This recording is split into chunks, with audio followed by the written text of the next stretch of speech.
ಶ್ರೀ ಗುರುಭ್ಯೋ ನಮಃ. ಇವತ್ತು ನಾವು ಶ್ರೀ ಸುಬ್ರಹ್ಮಣ್ಯ ಪಂಚರತ್ನವನ್ನು ಕಲ್ತ್ಕೊಳ್ಳೋಣ. 5 ಶ್ಲೋಕಗಳ ಒಂದು ಚಿಕ್ಕ ಸ್ತೋತ್ರ, ಆದರೆ ಆ ಸುಬ್ರಹ್ಮಣ್ಯನನ್ನು ಅದ್ಭುತವಾಗಿ ವರ್ಣನೆ ಮಾಡಿರುವಂತಹ ಸ್ತೋತ್ರ ಶ್ರೀ ಸುಬ್ರಹ್ಮಣ್ಯ ಪಂಚರತ್ನ. ಷಡಾನನಂ ಚಂದನಲೇಪಿತಾಂಗಂ ಷಡಾನನಂ ಚಂದನಲೇಪಿತಾಂಗಂ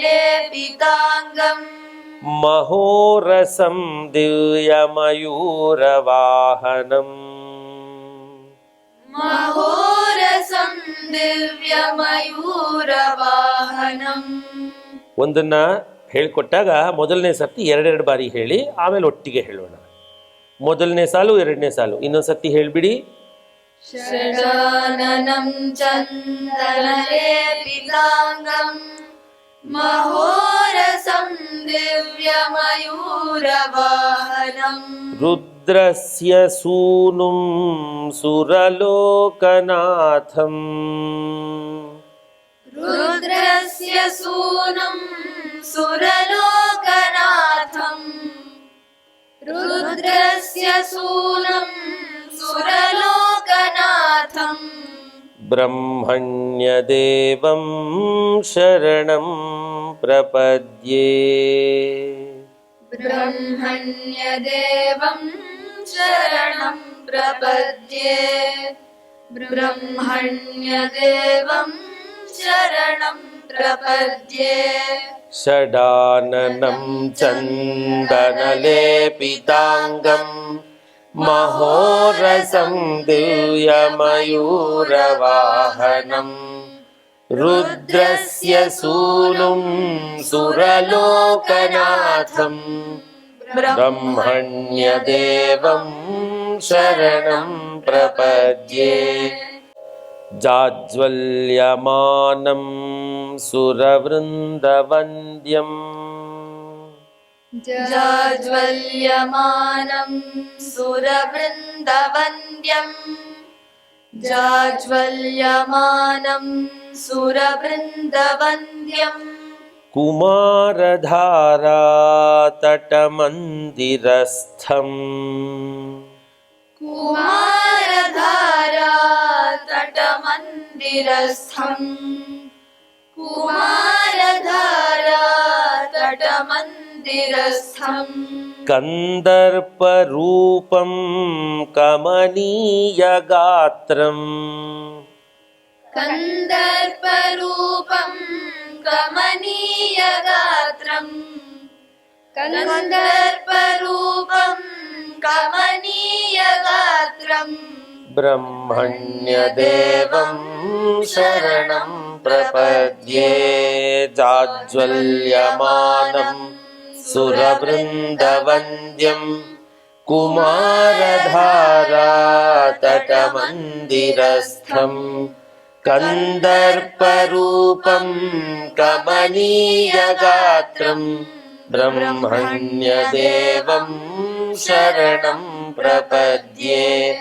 ದ್ವಿಷಡ್ಭುಜಂ ದ್ವಾದಶದಿವ್ಯನೇತ್ರಂ ದ್ವಿಷಡ್ಭುಜಂ ದ್ವಾದಶ ದಿವ್ಯನೇತ್ರಂ ದ್ವಿಷಡ್ಭುಜಂ ದ್ವಾದಶ ದಿವ್ಯನೇತ್ರಂ. ತ್ರಯೀತನಂ ಶೂಲಮಸೀದಧಾನಂ ತ್ರಯೀತನುಂ ಶೂಲಮಸೀದಧಾನಂ ತ್ರಯೀತನುಂ ಶೂಲಮಸೀದಧಾನಂ. ಶೇಷಾವತಾರಂ ಕಮನೀಯರೂಪಂ ಶೇಷಾವತಾರಂ ಕಮನೀಯರೂಪಂ ಶೇಷಾವತಾರಂ ಕಮನೀಯರೂಪಂ. ಬ್ರಹ್ಮಣ್ಯದೇವಂ ಶರಣಂ ಪ್ರಪದ್ಯೆ. ದ್ವಿಷಡ್ಭುಜಂ ದ್ವಾದಶದಿವ್ಯನೇತ್ರಂ ತ್ರಯೀತನುಂ ಶೂಲಮಸೀದಧಾನಂ शेषावतारं कमनीयरूपं ब्रह्मण्यदेवं शरणं प्रपद्ये सुरारिघोराहवशोभमानम् सुरारिघोराहवशोभमानम् सुरारिघोराहवशोभमानम् सुरोत्तमं शक्तिधरं कुमारम् सुरोत्तमं शक्तिधरं कुमारम् सुरोत्तमं शक्तिधरं कुमारम् सुधार शक्त्यायुधशोभिहस्तम्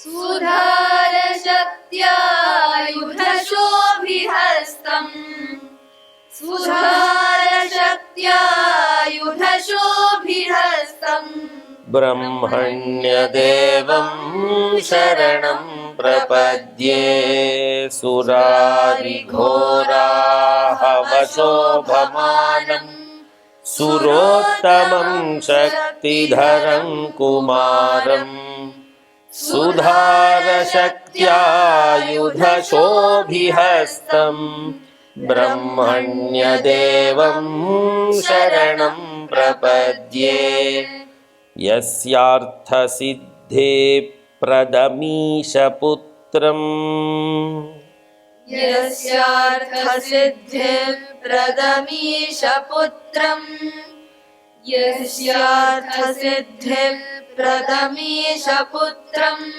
मिष्टान्नदं भूसुरकामधेनुम्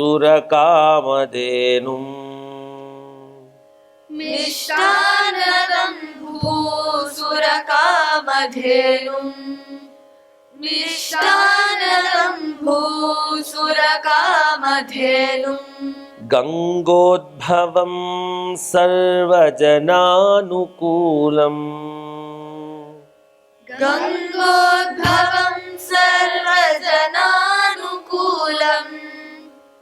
गङ्गोद्भवं सर्वजनानुकूलम् ब्रह्मण्यदेवं शरणं प्रपद्ये यस्यार्थसिद्धे प्रदमीशपुत्रम् मिष्टान्नदं भूसुरकामधेनुम् गङ्गोद्भवं सर्वजनानुकूलम् ಬ್ರಹ್ಮಣ್ಯದೇವಂ ಶರಣಂ ಪ್ರಪದ್ಯೆ. ಇಡೀ ಶ್ಲೋಕವನ್ನ ಹೇಳಿ ಶುರು ಮಾಡಿ. ಶರಣಂ ಚಂದನಲೇಪಿತಾಂಗಂ ಮಹೋರಸಂ ದಿವ್ಯಮಯೂರವಾಹನಂ ರುದ್ರಸ್ಯ ಸೂನುಂ ಸುರಲೋಕನಾಥಂ ಬ್ರಹ್ಮಣ್ಯದೇವಂ ಶರಣಂ ಪ್ರಪದ್ಯೆ.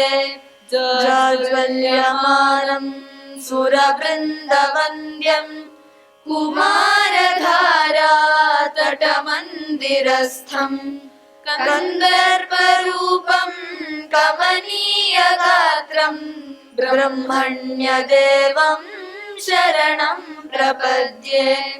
ದ್ವಿಷಡ್ಭುಜಂ ದ್ವಾದಶ ದಿವ್ಯನೇತ್ರಂ ತ್ರಯೀತನುಂ ಶೂಲಮಸೀದಧಾನಂ ಶೇಷಾವತಾರಂ ಕಮನೀಯರೂಪಂ ಬ್ರಹ್ಮಣ್ಯದೇವಂ ಶರಣಂ ಪ್ರಪದ್ಯೆ.